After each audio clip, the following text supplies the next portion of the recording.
When I was in 8th grade, I met a god. It was a chilly midwinter night. My friends and I had just turned on to Main Street, Hanover, after renting some movies from Video Stop.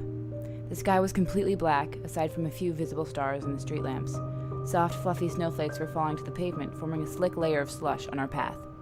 Walking to C&A's Pizza proved even more difficult when wearing the type of shoes Aphrodite and I were wearing, high heels. I was wearing a pair of hers, which on my size 11 feet were not, to say the least, comfortable. "The intern in my social studies class is so hot," Aphrodite giggled. Liana looked over in disapproval. We had all begun to grow distant during middle school, and sometimes moments of enjoyment seemed a bit forced, but we clung to what we had. Suddenly, we heard a familiar song struggling to be heard through the dense, cold air.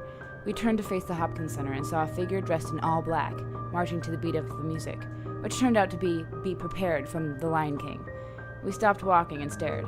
I was extremely intrigued by the way he moved, making himself as wide as possible and twirling his hands to visually dramatize the song. The figure wore a long, flowing cape covered in silver moons and stars, along with a skin-tight black getup. The cape flowed to the ground and twirled around him as he danced. On his face he wore a large mask, around which were large metal spikes, some gold, some silver. A tassel hung from the bottom of the mask and swayed when he moved his head from side to side. He came up to me and bent at his waist, peering up at me through the eye slits in the mask. A voice emerged from behind the Italian masterpiece, soft and kind. "Would you like to dance?" he said, raising a gloved hand to take my naked one. Okay," I replied, nervously giggling. I was pulled out into the large length of pavement in front of the building. Liana stammered something like, "Haley, no." The music started again. This time it was an instrumental of "My Heart Will Go On."